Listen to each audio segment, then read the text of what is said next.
Valentine's Day. A day where emotions are riding high. Either you're alone at home, brooding in the dark like Batman, or you're out there with the person you love, having fun. Ew, that's gross. Now, regardless of how this day may have turned out for you, it is one that tends to evoke some pretty raw feelings that some of us don't know what to do with. And what better way to handle unaddressed feelings than watching anime? Yippee! So, considering the fact that I am a licensed love doctor, like Hitch, I'm gonna prescribe you all with 10 romancy anime recommendations that'll fix up your feelings real good. Or make them worse, I don't know. In no particular order, number 10. The Danger's in My Heart. Hey, wait a minute. What is this cutesy bullshit? I wanted a Gooner anime. Tagoon, Din, Tagoon! Shut up, Steven. Wait your turn.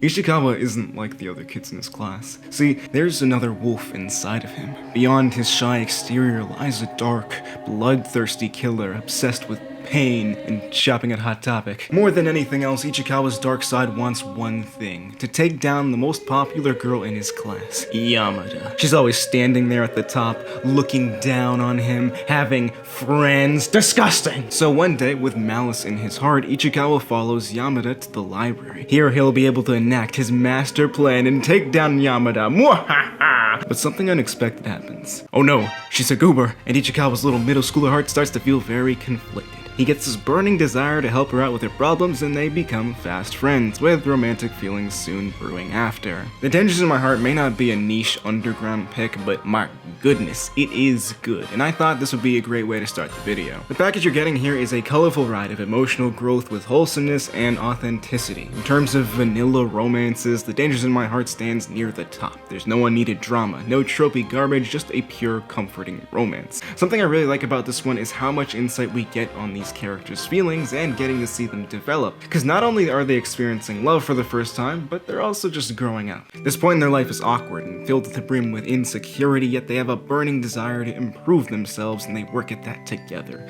It's super rewarding to see both of them gain more confidence and maturity as a result of their connection. On the whole, the animation's great, the characters are really endearing, Kensuke Ushio's soundtrack cooks as always. If you don't know who that is, he's done a lot, including the Reze arc. In only 25 episodes here, you're gonna get a lot of value out of your time. This is a romance about the process of falling in love that doesn't drag itself out. Don't sleep on The Danger's in My Heart, because if you like romances, I can almost guarantee that you'll like this show. Alright, so maybe you saw the last entry and thought, man, screw this some kid shit, oh hell no. I am a refined adult who needs mature adult romances, and in that case, I got just the show for you. Chiaki is a 4th-year university student and a music prodigy. As a kid, he was mentored by a legendary classical composer, and everything was in line for him to have a great career, though nowadays his dream's at a standstill. Despite having all the talent in the world to become a great composer, there's one major issue holding him back. He's afraid of flights.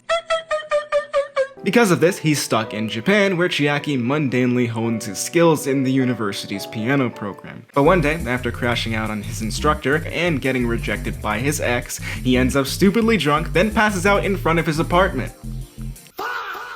Now, while he's asleep, he starts to hear this beautiful music. Wow, Beethoven. It's nice. Hold on, let me just open my eyes and holy shit, I'm in Asmongold's room! There he is! Smush him! Smush him! Oh, wait, it's not him.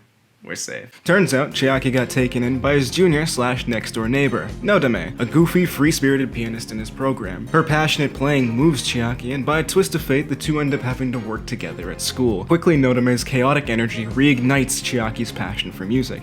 Also, to note, she's head over heels for him, while he's still struggling with that whole Asmongold thing she's got going on. What I really like about Nodame Cantabile is that this is an adult romance with an actual plot behind it. For our main characters, they are very seriously pursuing music as a career path, and their talent works to ignite each other's ambition, even before a romantic relationship takes shape. Honestly, the music side of the show is really what got me hooked before anything else. I came in thinking, okay, cool, romance, gimme! But I ended up getting invested in Chiaki's struggle with his ego, trauma, and grand ambitions. I got interested in the way Nodame's music serves as an emotional escape for her, and seeing the complexities of feelings conveyed through her playing. The way these characters are tied to the music make going through the plot feel so engaging, and And all while this is happening, the romance subtly asserts itself. It feels natural to the overall plot progression and works to enhance these characters' stories. In fact, when they do get together, it's not just like, oh, okay, show done. There's still more they have to figure out. We see their highs and lows in being together past university and into their careers. The show goes on to depict the struggles of two people attempting to maintain a relationship while also trying to progress their goals. If you want an adult rom-com with a good plot, a deep respect for music, and one of the more realistic couples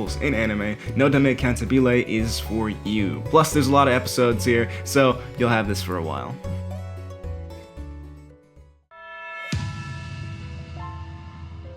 The World God Only Knows is a series I've been planning to talk about for a hot minute because it's my favorite harem of all time, and now I have a chance to talk about it. This one's about Keima, a man who stands at the pinnacle of humankind, because he's a gamer. But not just any gamer. Keima is the god of conquest, master of dating sims. No virtual heart can remain untaken at the hands of this man. Having abandoned interest in 3D girls altogether, Keima mastered his own art, like Musashi.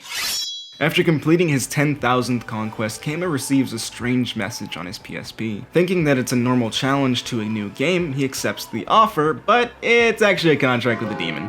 Man, hate it when that happens. So he signs it, then boom, this demon girl named Elsie appears and tells him that evil spirits are ascending from hell to earth and hiding in the hearts of women. Now he has to make the affected girls fall in love with him and kiss them so they can exorcise the spirits. Oh, and failure to comply results in Keima's death. So, with his powers as the god of conquest, Keima has to go around as the Riz Buster. Yeah, that don't sound right. Now, what's super refreshing about our main man, Keima here, is that he ain't no bitch. A lot of harem series in the early and late 2000s love to have the indecisive, wimpy guy who somehow gets swooned over by different hot, autistic women. It can be a real pain in the ass watching these guys be the focal point of a series, but with Keima, he has so much confidence in himself and commits 100% to each case. Yes, he's antisocial, but this boy is locked the fuck in. If this man needs to drive a chariot to school with his bike every day, he'll do that. If he needs to lock down a library and lead a protest for some girl, he will do that. That's a professional right there. Now, fundamentally, The World God Only Knows is very silly. It's about a gamer who uses his gamer tactics to win over the hearts of troubled girls so they can be exorcised of demons. It's over the top and fun, but at the same time, the show will strike some nice emotional beats. I love that Keima's detached ass starts to become invested in these girls' troubles, and then when the time comes they have to forget him, it sort of weighs on Keima. You get to see his emotional growth throughout the series, and it's a nice touch. The World God Only Knows is a series that subverts the harem genre in a really fun and interesting way without being dumb as bricks. There's 3 seasons and a whole lot of manga for this one, still one of my favorites to this day. Mystery, amnesia, drama, and miracles. That's just the surface of F, A Tale of Memories. Unfortunately, this gem has slowly been fading away into time, but it's more than worth your time. The show follows 2 main storylines. The first is of Renji and his chance encounter with the mysterious girl Chihiro. They meet outside an abandoned train station and form a fast relationship. Together, they dream of making a novel, though a dark secret Chihiro's been hiding tests the strength of their newfound connection. Elsewhere at the same time, we follow Hiro, where on Christmas Eve, he and a girl from his school named Miyako form an unexpected relationship, much to the dismay of his childhood friend Kei. Passing by the jealous Kei is the womanizing film club head Tatsume, who immediately falls in love with her. Now, with all these different romantic storylines taking place together, these characters are guided by 2 mysterious churchgoers, Yu and Yuko.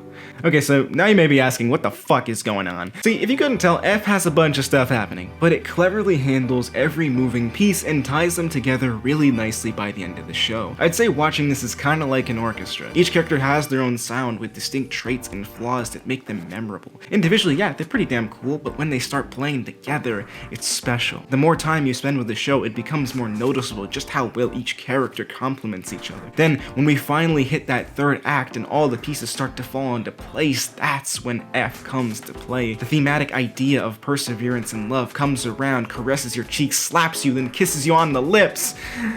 Okay, maybe that was a little too abstract. The point is, F is so good at hitting its emotional beats through carefully building all of the main cast situations. When I look back at F, this may be up there in terms of the most underrated romance animes, period. Sure, there's some melodrama and some goofy visual novel-esque moments, but it tells a sincere tale. One that actually made me cry. Near the end of season 2, there was a moment where the opening plays after a revelation, and that just made the waterworks fall. Yeah, I didn't know it hit me. Anyway, give F a chance, yap sesh done, great romance. Golden Time is about the amnesiac first-year law student Banri Tada, who's just trying to get his life back on track in Tokyo. Here he befriends another law student named Mitsuo, and they bond over having been late to orientation. They just like me for real. While having a good chat together, the two are interrupted by the dazzling childhood friend of Mitsuo, Koko Kaga. For years she's been trying to make Mitsuo hers, and she's back to harass him into marriage. Again. But this time, to her surprise, she starts to develop feelings for Banri, specifically after the two end up at a cult meeting where they almost die. You know, I actually had some cultists try to recruit me in uni recently too, so hashtag relatable, I guess. With his life seemingly on the up, nothing can go wrong for old Banri, except when the memories of his past start to resurface and create conflict in his heart. Enter Ghost Banri. Let's not talk about Ghost Banri. Golden Time was one of the first romance anime I really got into. I watched it around the same time as Toradora, and my hot take is that Golden Time is better than Toradora. I don't know if that's a hot take, but whatever. This is a great, straightforward university romance that has that classic 2000s charm. In fact, I think Golden Time may have been one of the last types of shows from that era, and for the most part, it nails that formula. The tropes that come around aren't aggressively annoying or out of place, and it ends up being a pretty easy watch. I like most of the main cast on the whole, with Coco being my favorite character in the show because her energy is the lifeblood of what's going on around here. Sure, they all may be overly melodramatic and over the top at times, but I didn't mind it. I'd say the real bigger sin this show commits is with the whole amnesia subplot, since it is a motherfucker later in the story. I'd call it a bit of a bump in the road, but for me, it doesn't detract too much from the overall package. Overall, Golden Time is a perfect light and fluffy 2000s era type romance that still has a place in my heart as one of the greats. It's probably one of the easiest shows to watch and understand on this list.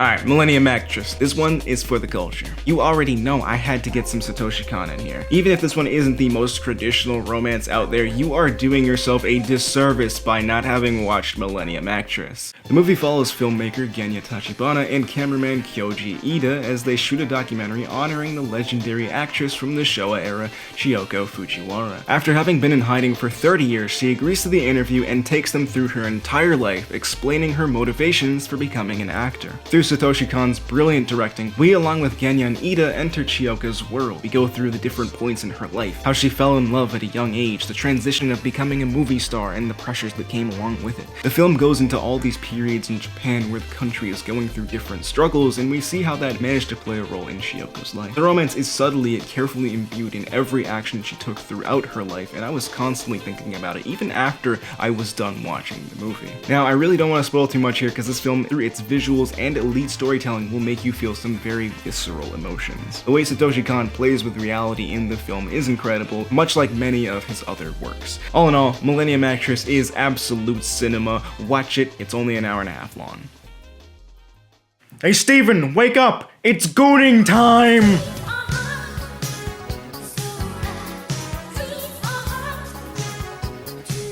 Golden Boy is the peak of many things. 90s OVAs, dumbass English dubs, and most of all, the comedy ecchi genre. Now I must warn you, this show is mildly dated, and not for the faint of heart, so buckle up. Kintaro Oe is a very special type of man. See, he goes around working all these different jobs because there's one thing in life he loves above all else. Women. I mean boobs. I mean motorcycles. I mean toilets. Learning. That's the one. He likes learning. His insatiable desire to study leads him to various jobs where various over-sexualized women get to boss him around, generally. Despite being the OG king of degeneracy in anime, you can always rely on Kintaro to get the job done, somehow. In this 6-episode run of tomfoolery, you get one of the most stupidly bizarre ecchi animes out there. Each episode follows Kintaro landing himself a new part-time job with a new woman that he falls head over heels for. With that comes several bullshit scenarios, including the political subplot, the coding subplot, and the one where he's trying to find this motorcycle girl, so he chases her down on his bicycle. That's dedication. Golden Boy will lead you in a lot of places, and do it in ways that anime would never even try to attempt these days.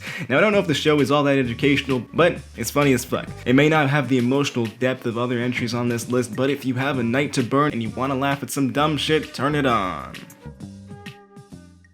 Alright, Kare Kano. Yes, I know I've already talked about this in length on the channel before, but I stand by the fact that you should watch it if you haven't already. This is one of the greats, so here are the spark notes. Soichiro Arima and Yukino Miyazawa stand as the A students of their high school. The two have a little rivalry going on, but in secret they are by no means as perfect as they seem. After a couple unintentional encounters, the two learn of each other's rough circumstances and develop a connection, one that results in possibly my favorite anime couple ever. Kare Kano is peak shoujo, and no one can tell me otherwise. Sure, this adaptation isn't one-to-one with the manga, but Hideaki Anno knows how to make you feel things with his directing, even in those later episodes where there was like $0 budgets. If you want a series with characters that feel so human, this is the one. Arima and Miyazawa's emotions are so relatable to anyone who has ever felt they needed to live up to a certain standard. These two are very flawed people that help heal each other in a very healthy and satisfying way. Again, I've already yapped about this on the channel before, but I really love this show, and it is so perfect at balancing emotional drama and lightheartedness. Please, please, please give this show a real chance. Bunny girls. Since the dawn of time they have existed, here to tempt humanity with such earthly desire. Yeah, this show's not really about bunny girls, like at all. It's really good though. Adolescence syndrome is a rare and supernatural disease that only affects disturbed teenagers, and the symptoms can come in some truly horrifying ways, leaving physical and emotional scars on every victim. In the most extreme cases, it can destroy a person's life before it's even truly begun, and so far that's been the case for Sakata. After a terrible encounter with the disease in junior high, Sakata has been trying to live his life normally and not get into any trouble. But hey, why the fuck is there a famous movie actress wearing a bunny girl costume in the library? Hey, wait, Steven, what are you doing? See, Mai Sakurajima also became a victim of adolescence syndrome, and she's become invisible to the public eye. Nobody can see her except for Sakata. So, determined to do something about it, our boy throws himself right back into danger to help her, and along the way the two start to fall in love. Aww. But that's only like the first arc. One case after another, our boy keeps getting caught up in the mysteries of adolescence syndrome. Rascal Does Not Dream of Bunny Girl Senpai is about as good as it gets for a mystery romance type show. For one, the protagonist isn't some dumb cum-stained loser. He isn't afraid to speak his mind or act when there's a problem. In terms of the actual romance, it's incredibly good. Mai and Sakata's witty, deadpan chemistry makes for some very funny moments, and at the same time, when things get more serious, these two are one of the most dedicated couples you will ever see in anime. The movie is especially a testament to that. If you haven't seen the show, trust me, you're gonna love these two. Beyond just the romance, the big draw of the Bunny Girl series lies within the old spooky system here. Adolescence syndrome uses that classic idea where mysterious bad juju comes from negative and complex emotions. I'm always a big fan of this in storytelling because it can offer some really creative ways of exploring people's feelings, and the Bunny Girl series does it in some pretty cool ways. For some cases they'll use time travel, other cases they'll use quantum teleportation, and on a couple occasions, there are people just straight up disappearing. It takes all these theoretical concepts and grounds them in human emotions, then forces our main characters to work through them in some very memorable ways. In all, the Bunny Girl series has a clean romance and a very decent plot to boot. There's plenty of this show to go around, and I'd recommend getting yourself caught up on the series. Jazz, jazz, jazz!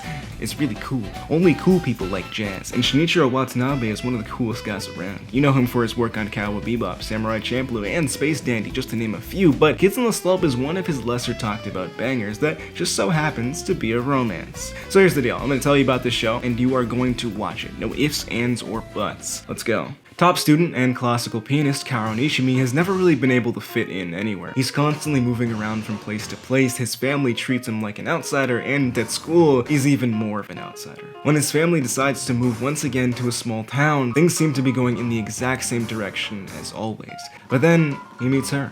Ritsuko, a kind girl who tours him around the school, and then Nishimi starts to think, you know what, this isn't so bad, maybe it'll be different. Social anxiety activated. Say what now? Oh no, that's too many people. That's too many people, alright, that's enough. Overwhelmed by the countless eyes on him, Nishimi turns to one of his classic tactics, hide on the roof and be alone. But when he gets up to the top of the school, he encounters the infamous delinquent Sentaro, a guy who is about to jazz up his world.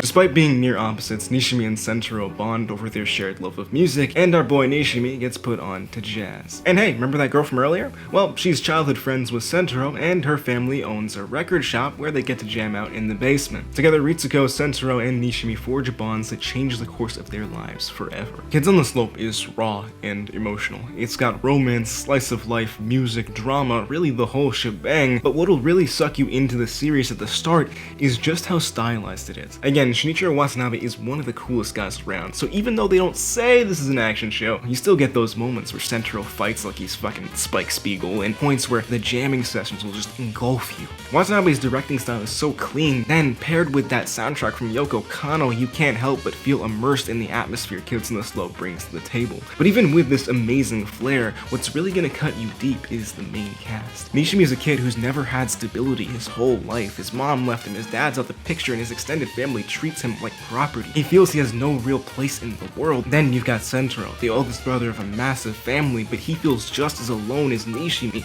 His adoptive father abused him, then left scars that made him feel internally like an outsider. Next you got Ritsuko, Junichi. Everyone here is carrying some sort of baggage that makes them feel real. And then what feels even more real is the bonds they share with each other. Kids on the Slope tells the story of several people finding a sense of belonging with each other in a truly beautiful and unfiltered way that most other series don't even try to attempt. This is a less conventional romance series that puts an emphasis on the importance of our bonds with others. It's got style and it's got heart, so please watch this damn show. Alright, well, that's the list. Hopefully one of these shows will help you out during these trying times. Anyway, that's enough for me. Don't think there's anything else I need to say. Video done! Wait, what's that noise? Oh, 1,000! It says 1,000. I haven't uploaded for like 5 months. How does that say 1,000? Oh my god. Thank you everyone for 1,000 subs. Like, what the heck, man? That is crazy. I remember the days when I was still under 20 subs and pumping out dog shit weekly, so we've come a long way since then. This is a massive milestone, and I want you all to know that I appreciate each and every one of you so damn much, and I'm really grateful that you guys are so patient with me, because my uploading schedule has just been dog shit. On that point, in terms of the future, my big-ass anime review for 2025 is still coming out, hopefully next month. It's a very big video right now, and it'll serve as our little anime Oscars on the channel, so keep a lookout for it. With all that being said, again, thank you all for watching, and as always, stay hard. I can't end the video like that.